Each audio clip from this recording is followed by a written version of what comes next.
बहाने मुलाकात हम करते हैं, दुनिया के कुछ मसले सुलझाते हम, जीवन में कुछ नए रंग हम भरते हैं, जीवन में कुछ रंग नए हम भरते हैं। सोशल एंड मोटिवेशनल ट्रस्ट के सखी सहेली कार्यक्रम में आप सभी दर्शकों का स्वागत करती हूँ, अभिनंदन करती हूँ। आज मैं फिर से अपनी सहेलियों के साथ आप सबके सामने उपस्थित हो गई हूँ। हमारी सहेलियाँ स्टूडियो में आ चुकी हैं। कहते हैं कि सहेलियों के बिना हमारा जीवन अधूरा होता है और फीकापन सा लगता है, सूनापन सा लगता है, और हमारे दोस्त, फ्रेंड, सहेली, सखी सहेली ही हमारे जीवन में रंग भरते हैं, खुशी भरते हैं, होठों पे मुस्कान लाते हैं। ये तो सत्य है। आप तो खिलाते हैं, अपने दिल की बात करते हैं। तो इसलिए मैं ये कहना चाहूँगी, सखी सहेली हमारे जीवन के लिए बहुत अहम चीज़ है, अहमियत रखता है हमारे जीवन में। तो आज मैं अपनी सहेलियों के साथ आपसे भी मिलवाती हूँ, रूबरू कराती हूँ। आइए, चलिए, आप दोनों को सखी सहेली कार्यक्रम में स्वागत करती हूँ, अभिनंदन करती हूँ, और अपना परिचय दें हमारे सहेलियों। मैं रिचा, मैं दिल्ली से बिलोंग करती हूँ। नमस्कार, मेरा नाम रागिनी, मैं ग्रेटर नोएडा में रहती हूँ और मैं यूपी से बिलोंग करती हूँ। चलिए, आप दोनों का बहुत बहुत स्वागत है। और कैसा लग रहा है हमारा सखी सहेली कार्यक्रम में? बहुत अच्छा लग रहा है। आपने ये कार्यक्रम शुरू करके बहुत अच्छा किया। इससे हम लोगों को भी बहुत प्रेरणा मिलती है, हम लोगों को भी कुछ सीखने को मिलता है। चलिए, बहुत अच्छी बात है। आपको सीखने को मिलता है। आप, मुझे लगता है आपसे लोग भी सीखेंगे, हमारी सहेलियाँ भी सीखने वाली हैं बहुत उनसे। और ऋचा जी तो पहले भी आ चुकी है हमारे इस कार्यक्रम में और बहुत कुछ बता चुकी हैं गुरु पूर्णिमा पर अपनी सहेलियों को। तो आज मैं ये पूछना चाहूँगी कि आप लोग पहले अपना परिचय दें, क्या करते हैं, क्या कुछ आप लोग वर्क करते हैं। जी, ऋचा जी बताइए। मैं एक हाउस वाइफ हूँ, गृहिणी हूँ, मतलब घर में ही रहती हूँ और अपने बच्चों को देखना। और घर में हम मतलब 4 जने हैं, मतलब हस्बैंड वाइफ और मैं और मेरे दोनों बच्चे। और उसके बाद 2 बच्चे? हाँ, 2 बच्चे हैं। बेटा मेरा इंजीनियर है, सॉफ्टवेयर इंजीनियर, और बेटी मेरी साइकोलॉजी में BA ऑनर्स कर रही है दिल्ली यूनिवर्सिटी से। और मैं बस यही है मेरा, घर में काम करना, उन्हें संभालना। और ये तो बहुत बड़ा काम है, मुझे लगता है। मतलब आप गृहिणी हैं, गृहिणी मुझे लगता है। हाँ, तो गृहिणी हम, मुझे लगता है ये सबसे बड़ा काम है, बहुत बड़ा जॉब है ये।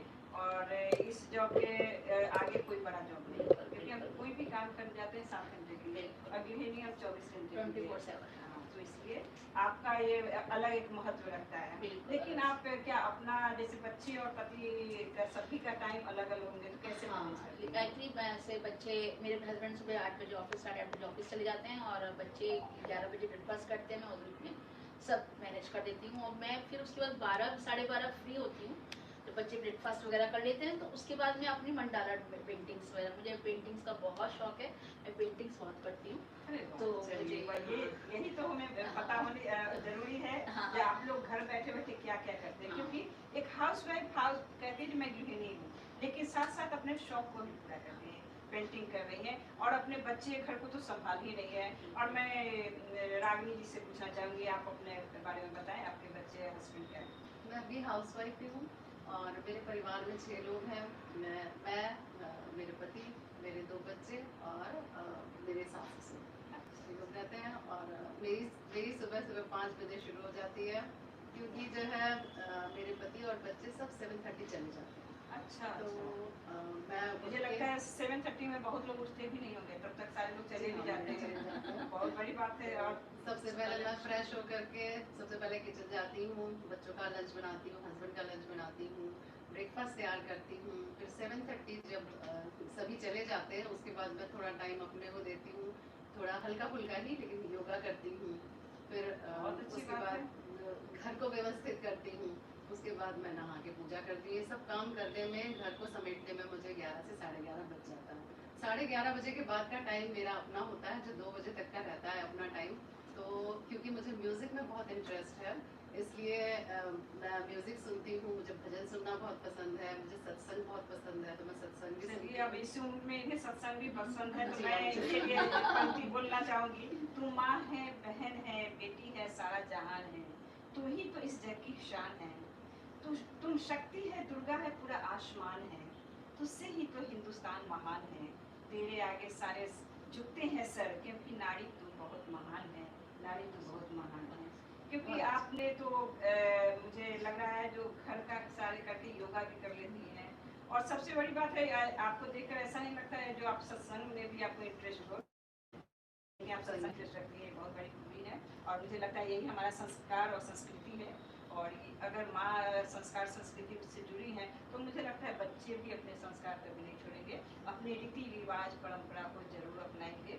तो हमें ये कोशिश करनी चाहिए जो हमारी जो परंपरा है, जो हमारी परंपरा, पर्व त्योहार, हमारे रीति रिवाज, जिसमें आपने कहा सत्संग की बात है, पूजा पाठ करके फिर सत्संग में भजन पसंद है, तो ये सब हमें जरूरी है, हमारे हिंदू धर्म में ये सब बहुत जरूरी है। और अगर हम लोग ये करते हैं, हमारी सहेलियाँ करती हैं, हमारे घर में गृहिणी करती हैं, तो मुझे लगता है बच्चे में वो संस्कार आएंगे, तो ये बहुत अच्छी बात है। और हमारा मकसद ही है अपने संस्कार और संस्कृति को सभी में डालने के, और जो भूल चुके हैं देश विदेश में रह के, उन्हें भी ये हम अपनी संस्कार संस्कृति को नहीं भूलना चाहिए, और उनको अपने संस्कार संस्कृति में आगे पर्व त्योहार से लेकर अपने माता पिता, अपने बड़े छोटों को जैसे सम्मान देना है जरूर दें, मैं यही कहूँगी।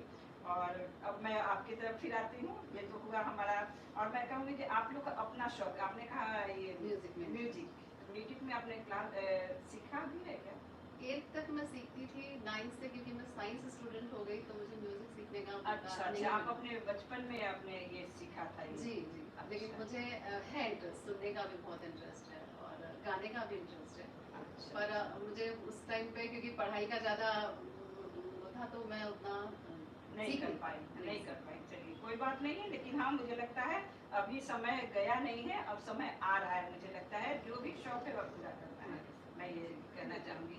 और आप तो पेंटिंग बना ही रही है घर में? बिल्कुल, मंडाला पेंटिंग्स वगैरह मैं ऑयल पेंटिंग्स ही पढ़ती थी पहले, लेकिन फिर मैंने वो छोड़ दिया कि कुछ से बच्चे छोटे थे उस समय करती थी, तो फिर वो बच्चे जब बहुत छोटे थे तो उनको संभालने में ही पूरा टाइम निकल जाता था, तो इसीलिए फिर मैंने वो छोड़ दिया। तो अब दोबारा से फिर मैंने शुरू किया है, जब लॉकडाउन से मैंने मंडाला शुरू करी दोबारा से।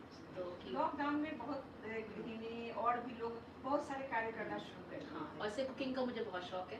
जिससे मैं शाम को थोड़ा स्नैक्स वगैरह, मतलब हर तरह का अलग अलग रेसिपीज यूट्यूब से निकाल के कुछ अपना दिमाग भी उसमें यूज करते हैं। आप एक गृहिणी है और सोने पे सुहागा, अब आपको कुकिंग करना पसंद है, ये और इससे ज्यादा क्या चाहिए। अब तो परिवार वाले और भी खुश होते होंगे, क्योंकि अब मुझे गरम गरम खाना, अच्छे अच्छे स्वादिष्ट व्यंजन किसे पसंद नहीं है। बिल्कुल, तो ये तो सही में आप दोनों पे सोने पे सुहागा आपने कह दिया। वैराइटीज बनाने का वैराइटी बहुत शौक है। चलिए ये बहुत भी लॉकडाउन ने मुझे ज़्यादा दिया है। मुझे तो पहले से था। लेकिन हाँ, तो बच्चे स्कूल चले जाते हैं तो ये शौक आप लोग पूरा करते हैं, जैसे पेंटिंग या म्यूजिक? स्कूल चले मुझे फ्रेंड्स बनाने का भी बहुत शौक है, तो मैं फ्रेंड्स के घर भी जाती हूँ, उन्हें अपने घर भी बुलाती हूँ, और नहीं अगर पॉसिबल नहीं है तो मैं फोन पे भी बात करती हूँ। बहुत अच्छी बहुत बात अच्छी है। बात। तो मैं तो अभी बता ही रही थी, सखी सहेली हमारे जीवन में बहुत अहमियत रखता है, क्योंकि आप जितने भी परिवार में हंस बोल लो, बात कर लो, लेकिन जब आप सखी सहेली से मिलते हैं जो आपको जो आंतरिक मुस्कान आती है वो नहीं आने वाला है, या कुछ ऐसी भी बातें हैं जो आपस में करके बहुत मन प्रफुल्लित होता है ना। तो इसलिए सखी सहेली बनाते रहिए, और इस तरह से हम लोग कार्यक्रम भी आगे बढ़ाते रहेंगे, और भी सहेलियों को लेकर हमारी सहेली भी आनंद लेती रहेंगी। और आप लोग से मैं चाहूँगी दो पंक्ति कुछ गाने का भी, सावन का महीना चल रहा है, या शंकर भगवान का हो या सावन का महीना भोलेनाथ का महीना माना जाता है, तो मैं भोलेनाथ के ऊपर ही एक भजन सुनाऊंगी। जरूर सुनाइए।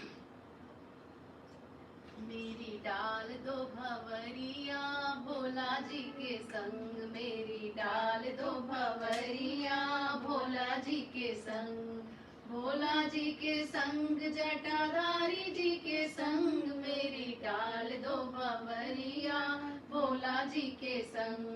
कोई खाए लड्डू पेड़ा, कोई खाए कलाकंद, कोई खाए लड्डू पेड़ा, कोई खाए कलाकंद, भोले बाबा पिए हमारी गुटी गुटाई भंग, मेरी डाल दो भंवरिया भोला जी के संग।